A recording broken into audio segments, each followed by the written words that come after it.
मानव बदलता जीवन भाग एक। आज हम लोग बदलता जीवन भाग एक के बारे में ये पाठ का अध्ययन करेंगे। तो बदलता जीवन भाग एक में आपने इसके पहले पार्ट एक में अध्ययन एक में देखा होगा।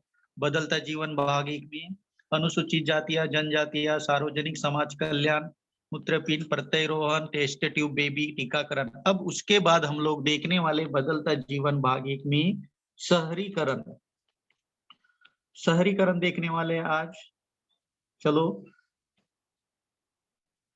शहरीकरण शहरीकरण क्या होता है? शहरों अथवा नगरीय क्षेत्रों में जन बस्तियों के केंद्रीय होने की प्रक्रिया को शहरीकरण या नागरीकरण कहते हैं। यानी जो शहर अथवा नगरीय क्षेत्रों में जनबस्तियों की केंद्रित होने की प्रक्रिया को शहरीकरण कहते हैं। जैसे कि जनसंख्या का बढ़ना नागरीकरण का महत्वपूर्ण कारण है। इसलिए बढ़ती जनसंख्या, हवा, पानी, आर्थिक एवं सामाजिक संस्थाएं आदि का शहरीकरण पर बढ़ता प्रभाव है। तो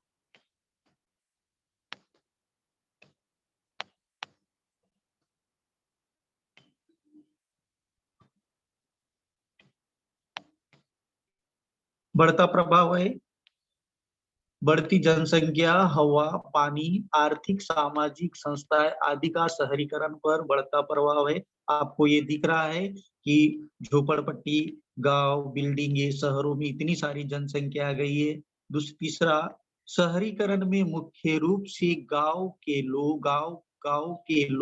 लोगों का शहरों में स्थानांतरण होता है। क्यों? क्योंकि क्योंकि हवा, पानी, समूह जीवन के आवश्यक आर्थिक एवं सामाजिक संस्थाएं आदि का घटकों का निर्धारण नागरीकरण पर परिणाम होता है। क्योंकि गांव में रोजगार नहीं मिल पाता, गांव में ये सारी सुविधाएं नहीं मिलता है, इसीलिए गांव का व्यक्ति शहरों की ओर चला आता है, जिससे उनको रोजगार मिल जाता है और उपलब्धता मिल जाती है, जिसके कारण उन्हें शहरीकरण में मुख्य रूप से शहरों का कामकाज मिल जाता है। जो स्वतंत्रतर भारत में मृत्यु दर का घटना, औद्योगिकरण, ग्रामीण भाग, बेरोजगारों की अनुपलब्धता, शहरों में रोजगार अवसर एवं व्यापार स्थानांतरण, नगरीय जनसंख्या वृद्धि के प्रमुख कारण थे। तो ये शहरीकरण में जितनी भी है, शहरीकरण में शहरों और नगरीय क्षेत्रों में जिन बस्तियों के केंद्रीय होने की प्रक्रिया को शहरीकरण या नागरीकरण कहते हैं, जिससे गांव के लोग शहरों की ओर स्थानांतरित होते हैं। आपको दिख रहा है चित्र में, शहरों में जो झोपड़पट्टी, बिल्डिंग, ये बड़ी बड़ी चीजें, ये सारी चीजों में रूपांतर हो गया है। जो कि शहरों में पड़ने वाले दबाव को कम करना हो तो छोटी छोटी गांवों में रोजगार उपलब्ध कराना सबसे पहले जरूरी होता है।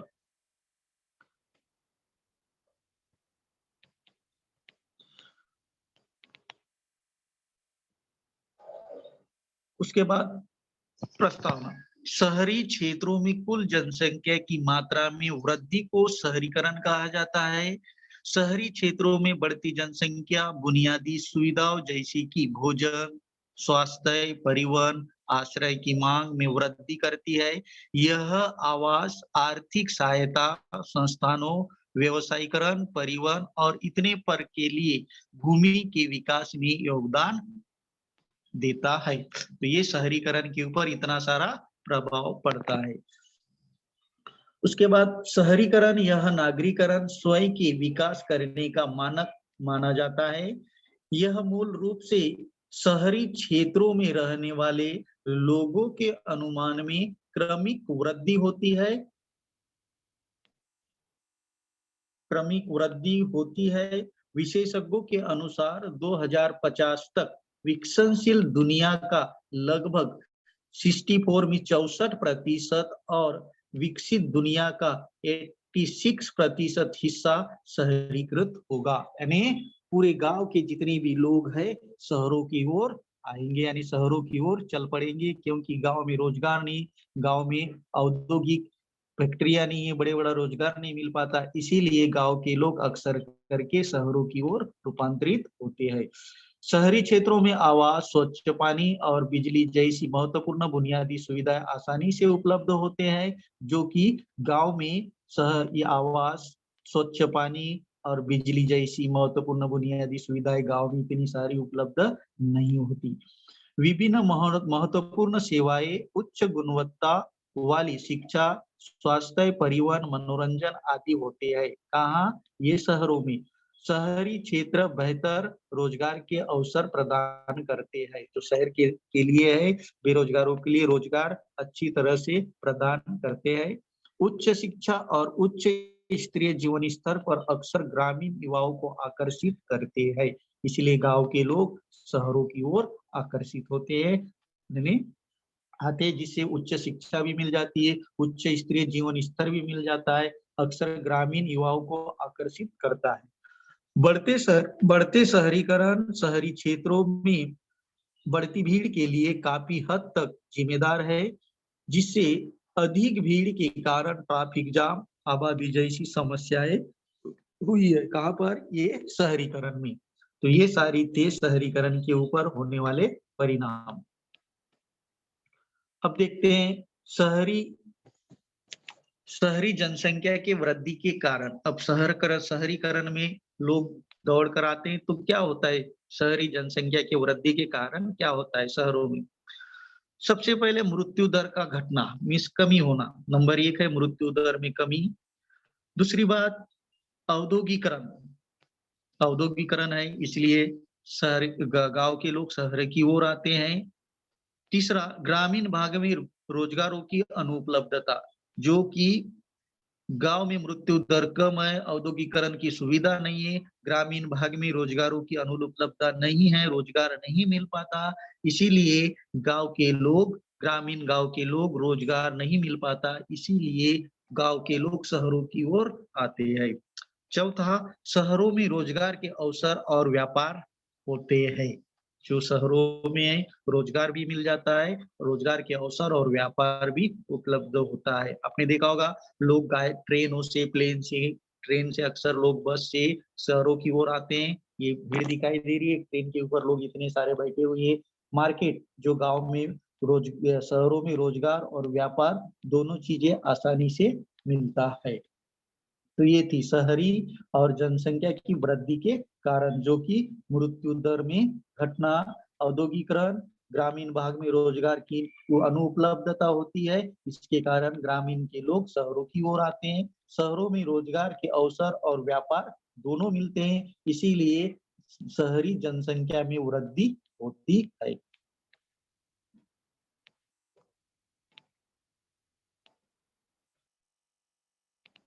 अब स्थानांतरण रोकने के उपाय।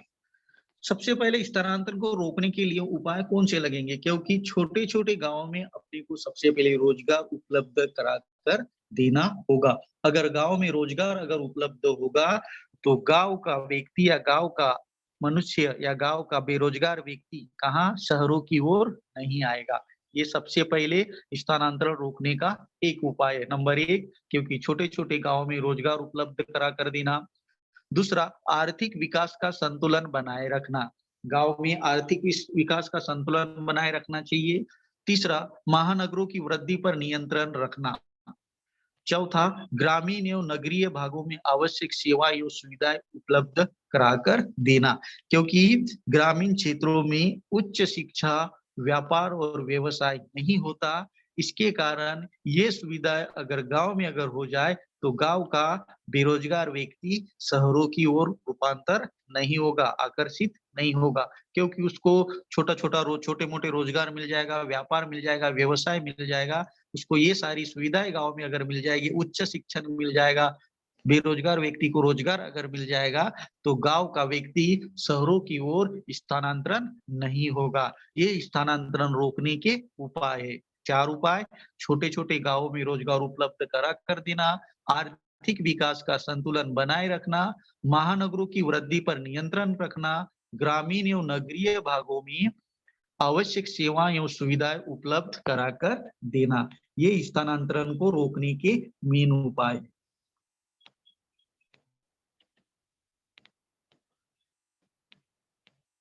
अब देखते हैं हम लोग स्थानांतरण रोकने के, अब देखते हैं हम लोग गांव। अब गांव किसको बोलते हैं? ग्रामीण भाग, जिसको बोला जाता है ग्रामीण भाग। नंबर 1, स्वतंत्रता अथवा सामूहिक रूप से बोई जाने वाली भूमि के पास रहने वाले किसानों की बस्ती को गांव कहते हैं। इस ग्रामीण भाग जो स्वतंत्र जो स्वतंत्र होती है अथवा सामूहिक रूप से बोई जाने वाली, यानी बोते हम लोग, बोई जाने वाली भूमि के पास रहने वाले किसानों की बस्ती को गांव कहते हैं। एक। दूसरा, कृषि की खोज होने पर गांव अस्तित्व में आए।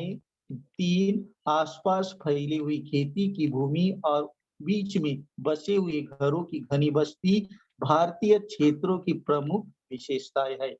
4, गांव विरल बस्ती के होने के कारण शहरों से छोटे होते हैं। विरल मीन्स पतले, यानी दूर दूर होते मकान वहाँ गांव के, जो कि एक यहाँ तो एक थोड़ा दूर दूर ऐसे चिपक कर नहीं होते। विरल विरल होते हैं, विरल बस्ती होने के कारण शहरों से छोटे होते हैं।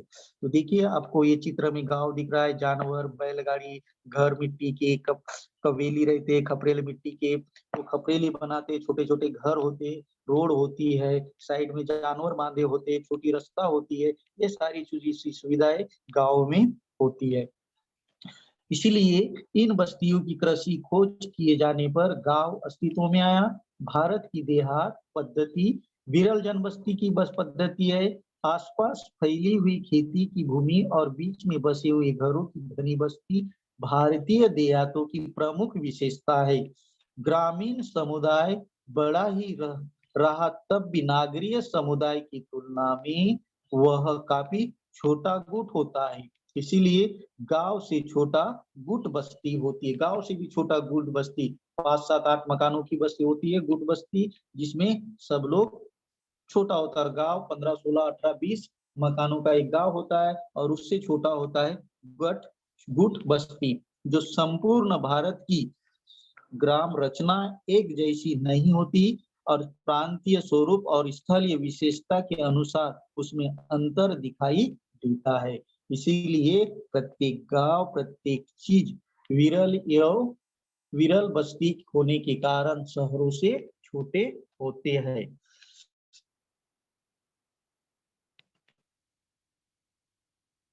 अब सामूहिक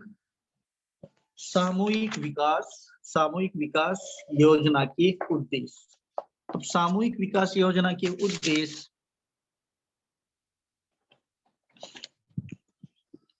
तो सामूहिक विकास योजना के उद्देश्य होते हैं ग्राम विकास की दृष्टि से सामूहिक विकास योजना शुरू की गई है। जो ग्राम विकास होते हैं, गांव में होते हैं, उसकी दृष्टि से सामूहिक विकास योजना शुरू की गई है, जिसमें अनेक प्रकार की योजनाएं बढ़ाकर दी जाती है। सामूहिक विकास योजना के उद्देश्य, यानी पहला कृषि उपज बढ़ाना। कृषि उपज बढ़ाना, एक मिनट, कृषि उपज बढ़ाना सामूहिक विकास योजना के उद्देश्य, कृषि उपज बढ़ाना यानी कृषि को सबसे ज्यादा बढ़ावा देना। नंबर 2, ग्रामीण क्षेत्रों में परिवहन की सुविधा करना। जो ग्रामीण क्षेत्रों में होते हैं वहां पे परिवहन की सुविधा नहीं होती, इसीलिए ग्रामीण क्षेत्रों में सबसे पहले परिवहन की सुविधा करवा कर देना। 3, स्वास्थ्य और शिक्षा का प्रसार करना।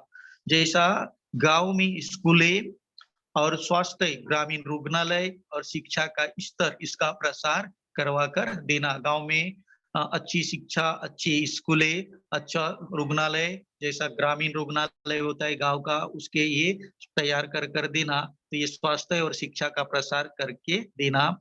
गांव का आर्थिक विकास करना, उस गांव में आर्थिक विकास कर देना। गांव में वाचनालय होना चाहिए, गांव में स्वच्छ पानी होना चाहिए, गांव में प्रत्येक व्यक्ति के यहाँ टॉयलेट बाथरूम होना चाहिए, गांव में लाइट होना चाहिए, गांव में स्ट्रीट लाइट होना चाहिए, गांव में चौक होना चाहिए, गांव में एक चावड़ी होना चाहिए। ये सारी सुविधाएं गांव के लोगों के लिए अगर करके देना बहुत ही जरूरी होता है, क्योंकि सबसे पहले मुद्दा नंबर 1, कृषि को सबसे ज्यादा बढ़ावा देना चाहिए, खेती करने वालों के लिए महत्व देना। ग्रामीण क्षेत्रों में पहले की परिवहन की सुविधा करवा कर देना, ताकि उस गांव में बस, ट्रक, मेटाडोर या फिर ट्रैक्टर ये जा सके। स्वास्थ्य और शिक्षा का प्रसार करना, वहाँ अगर किसी व्यक्ति की तबीयत या ग्रामीण व्यक्ति की तबीयत अगर खराब हो जाती है, उसके लिए अच्छा हॉस्पिटल होना चाहिए।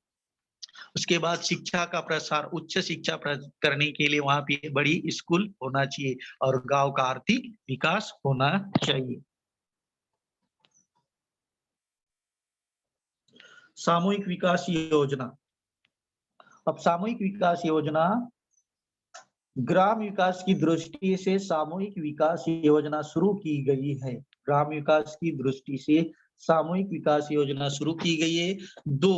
इसके अंतर्गत इसके अंतर्गत कृषि तकनीकी को बदलना, जल सिंचाई बढ़ाना, शिक्षा का प्रसार करना, भूमि सुधार कानून मंजूर करना आदि योजनाएं बनाई गई है। ये सारी चीजें गांव में ये होती है। ग्राम विकास की दृष्टि से सामूहिक विकास योजना आरंभ की गई है, जिसमें जल सिंचाई बढ़ाना, शिक्षा का प्रसार करना, भूमि सुधार कानून मंजूर करना जैसी योजनाएं बनाई गई है। इन योजनाओं के अनुसार कृषि उपज बढ़ाना, ग्रामीण क्षेत्रों में परिवहन, स्वास्थ्य, शिक्षा का प्रसार उद्देश्य था। ग्रामीण भाग में आर्थिक विकास को वरीयता देने का निश्चय किया गया है। इसके लिए सरकार ने ग्राम पंचायतों के माध्यम से कार्य प्रारंभ किए। ग्राम पंचायत की संरचना में सभी जनजातियों के लोगों को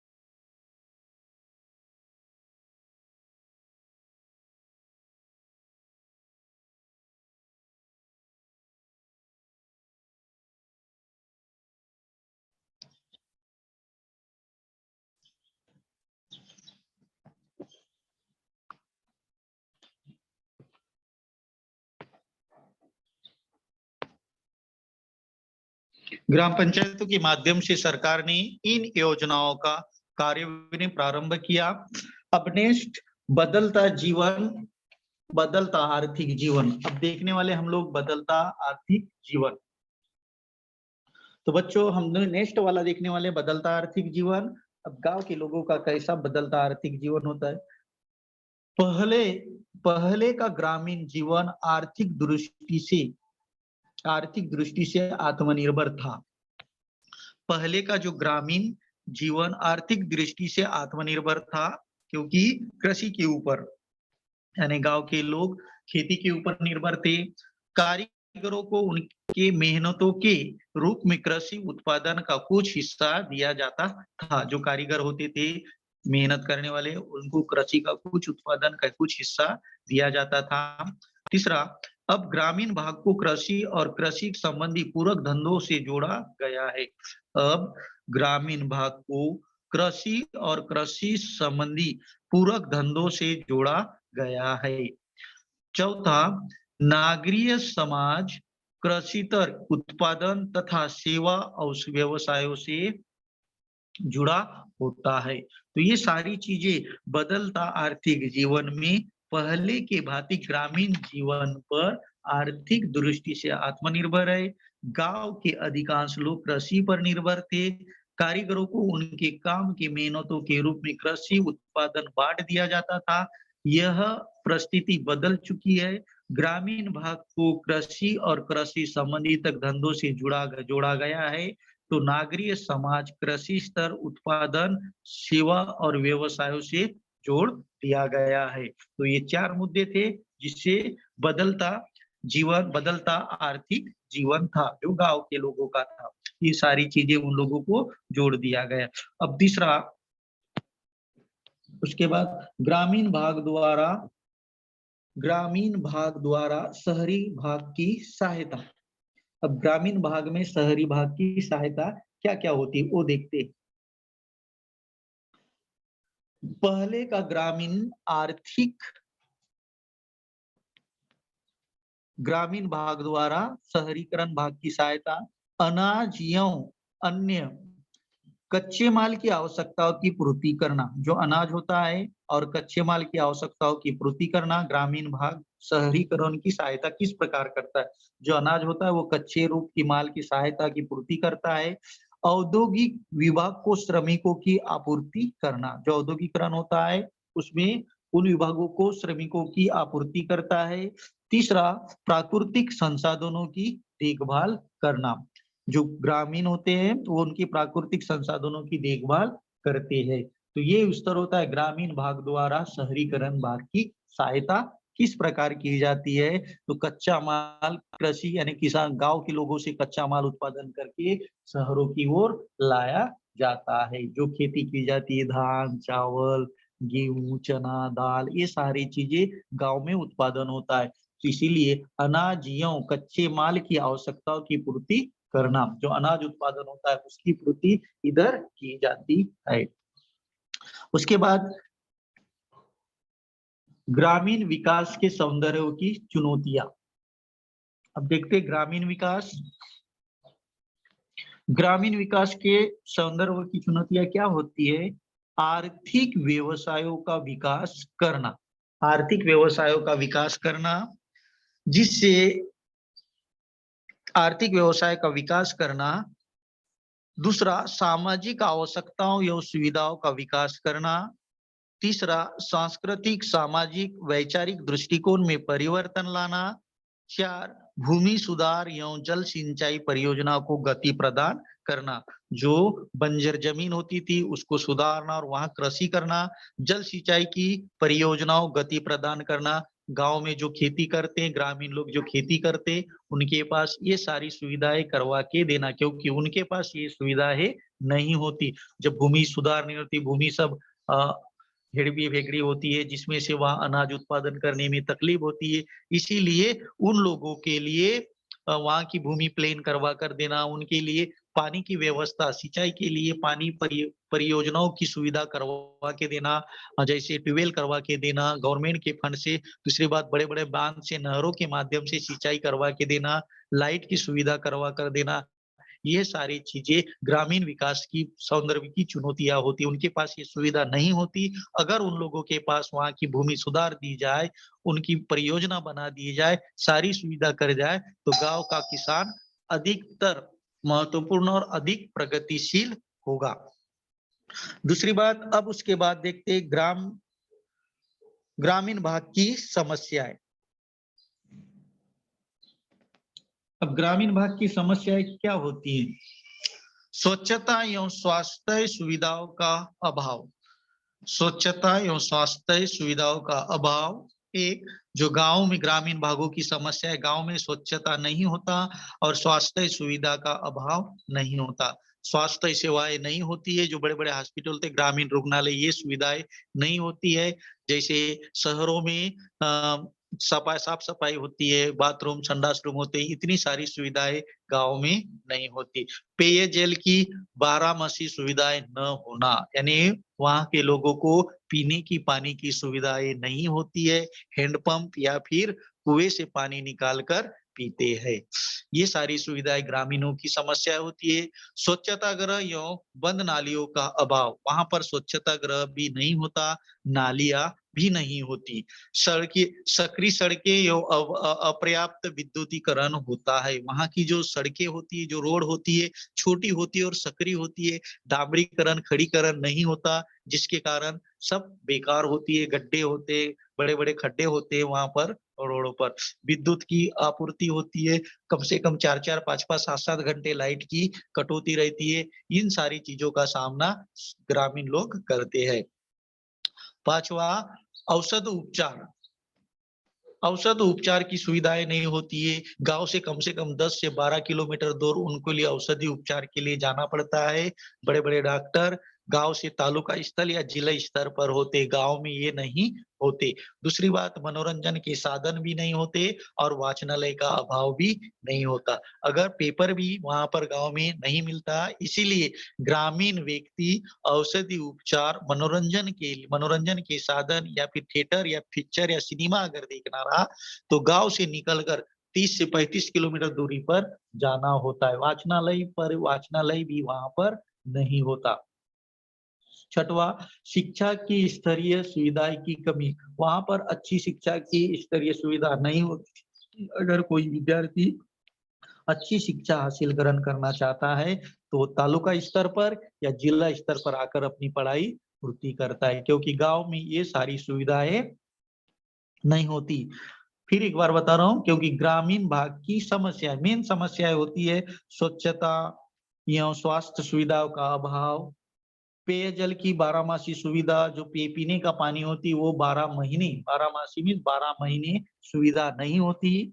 तीसरा, स्वच्छता गृह एवं बंद नालियों का अभाव रहता है। वहां पर स्वच्छता गृह नहीं होता, वहां की नालियां हर हमेशा बंद होती है, नालियां नहीं होती जैसे शहरों में होती है।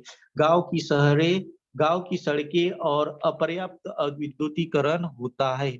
गांव की सड़कें सक्रिय होती है और अपर्याप्त विद्युतीकरण होता है। वहां पे जो लाइट होती है वो कम मात्रा में दी जाती है, जैसे सिटियों में डेली रहती है तो वहां पर कम से कम रात भर रहेगी तो दिन में बिल्कुल कटौती रहेगी, या फिर दिन में रहेगी तो रात में 2 घंटे कटौती रहेगी, यानी कटौती की मात्रा ज्यादा होती है, जिसके कारण वहां पर विद्युतीकरण का भी ज्यादा समस्या होती है।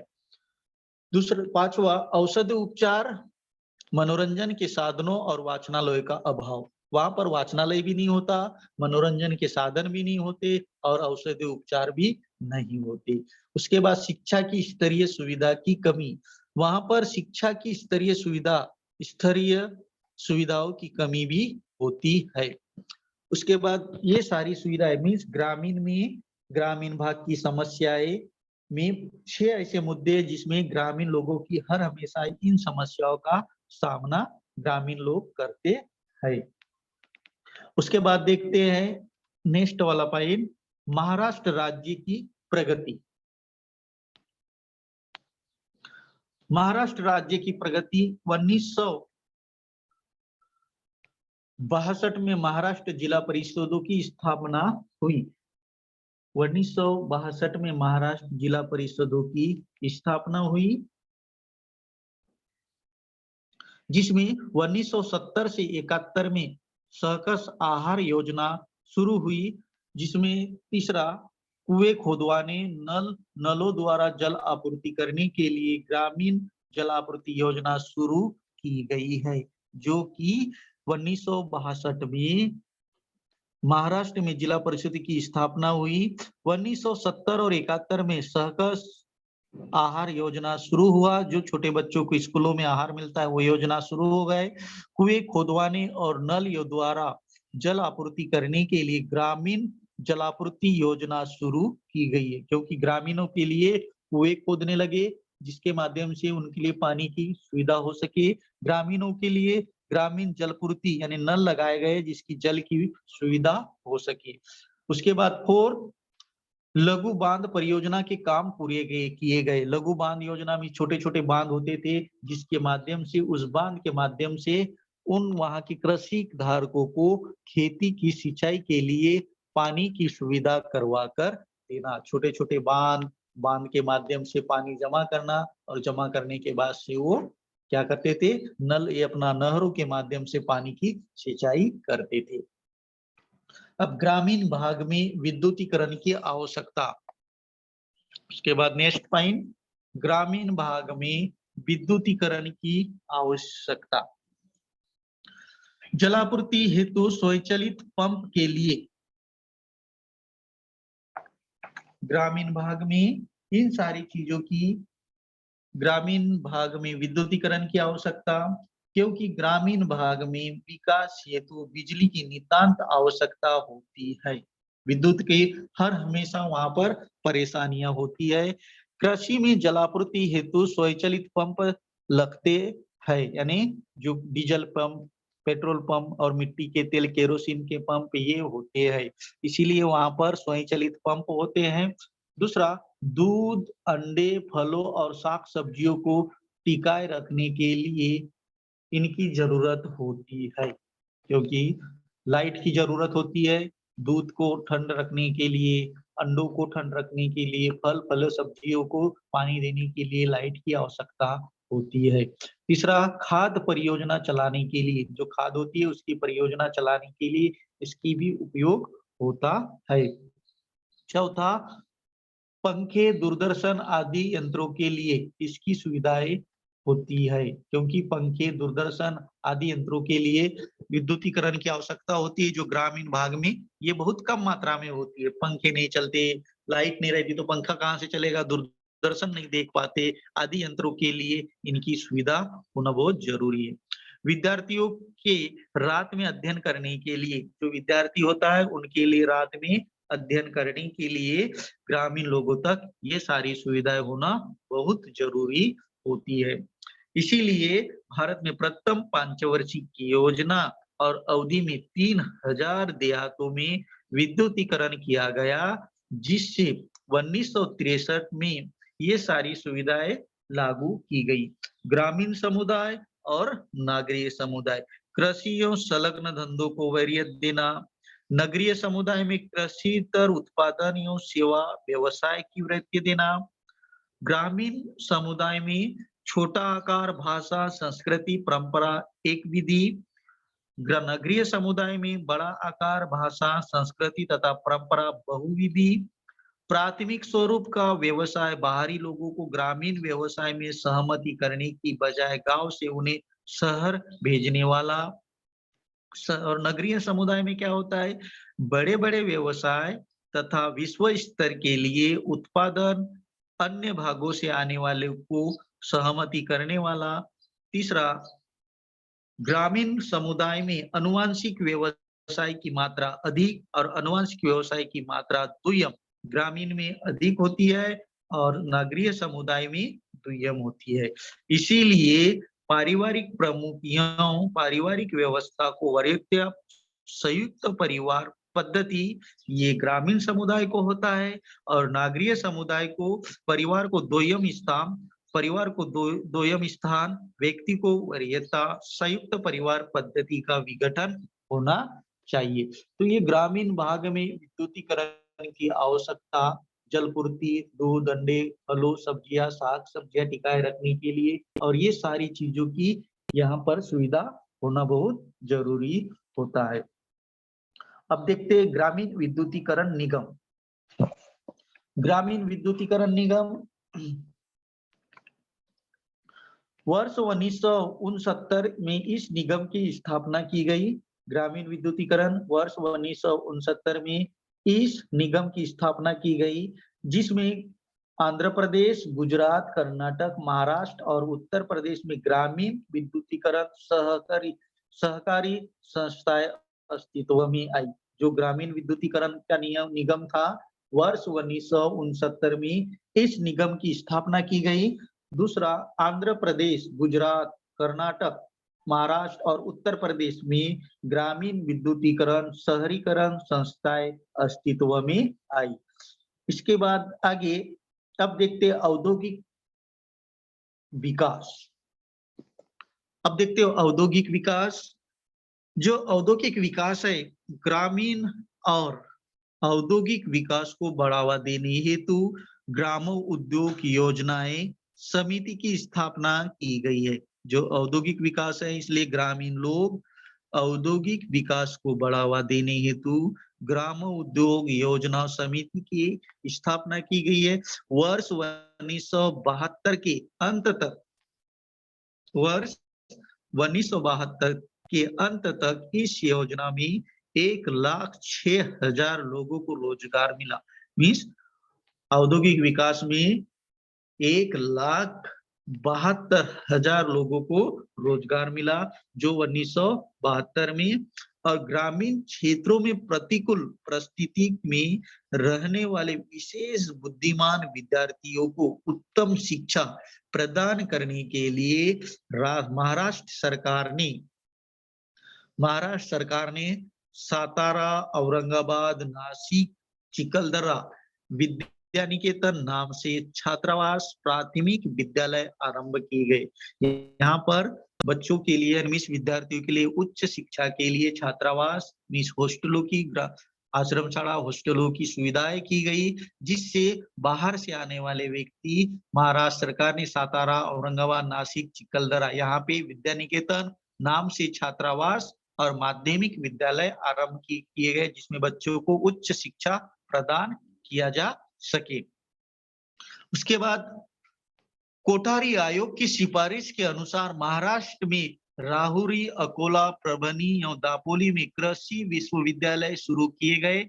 महाराष्ट्र द्वारा शिक्षा के क्षेत्र में किए गए कार्यों को देखते हुए यूनेस्को ने वर्ष 1972 में साक्षरता प्रसार गौरव का अंतरराष्ट्रीय पुरस्कार महाराष्ट्र को प्रदान किया और इस प्रकार स्वतंत्रता समय के आरंभ में उत्पन्न हुई बाधाओं को पार करते हुए भारत ने विकास का लक्ष्य साधने की शुरुआत की। और हम लोग ये सारी चीजें हमने औद्योगिक विकास में देखी।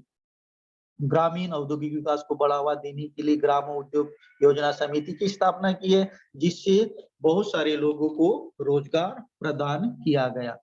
अब उसके बाद देखते महाराष्ट्र का शैक्षणिकरण विकास। मैंने अभी बोला कि महाराष्ट्र का शैक्षणिकरण विकास किस प्रकार हुआ, जिसमें ग्रामीण भाग के बच्चे, जो मैंने आपको अभी पहले ही बताया डिटेल में, ग्रामीण भाग के बच्चों की शिक्षा के लिए महाराष्ट्र सरकार ने सातारा, औरंगाबाद, नासिक, चिखलदरा में विद्या निकेतन आरंभ किए। महाराष्ट्र का शैक्षणिक विकास किस प्रकार होना चाहिए, इसीलिए गवर्नमेंट ने ग्रामीण भाग के बच्चों की शिक्षा की व्यवस्था करवाने के लिए महाराष्ट्र सरकार ने सातारा, औरंगाबाद, नासिक और चिखलदरा में विद्या निकेतन आरंभ किए। दूसरा, वहां जाकर वहां बच्चे शिक्षा ग्रहण कर सके।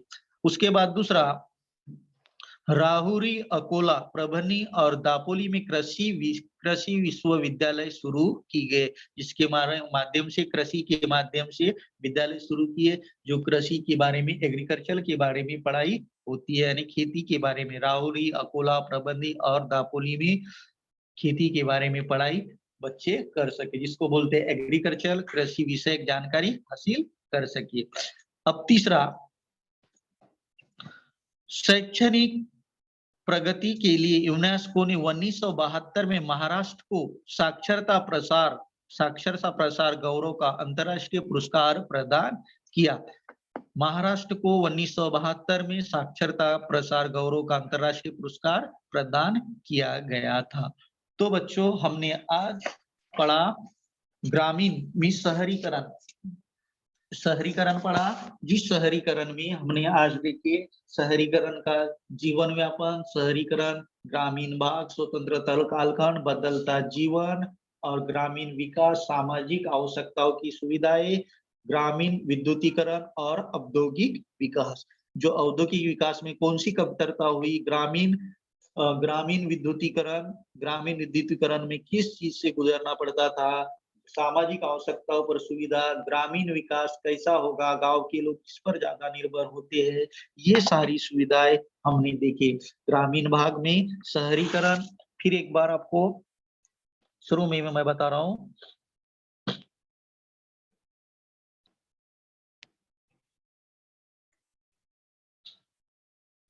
गांव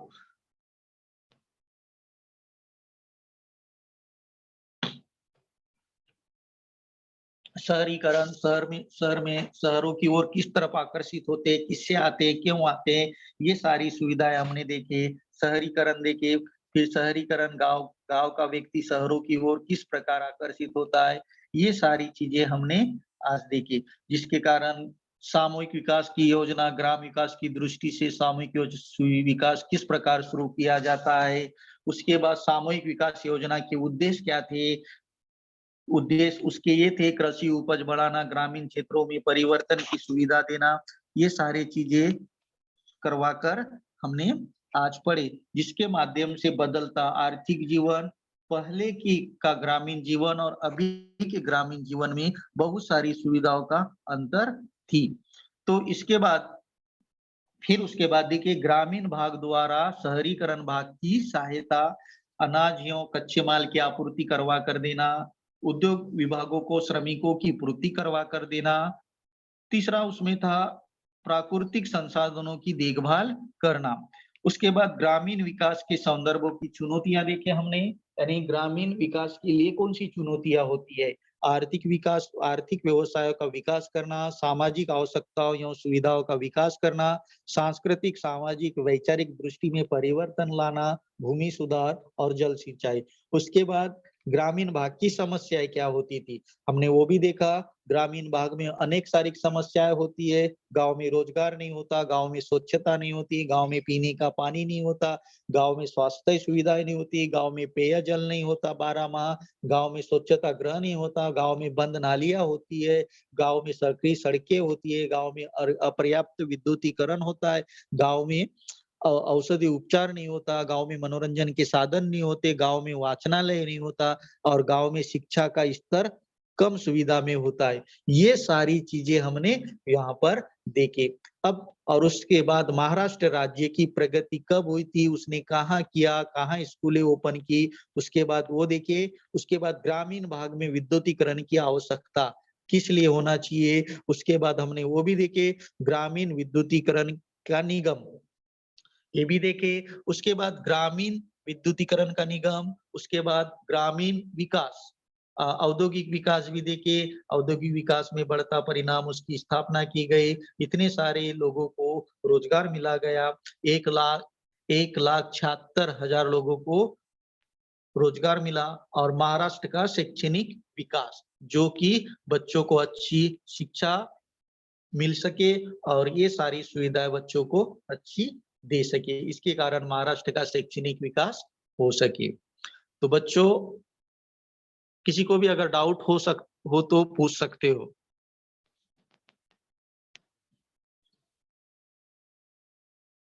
हेलो।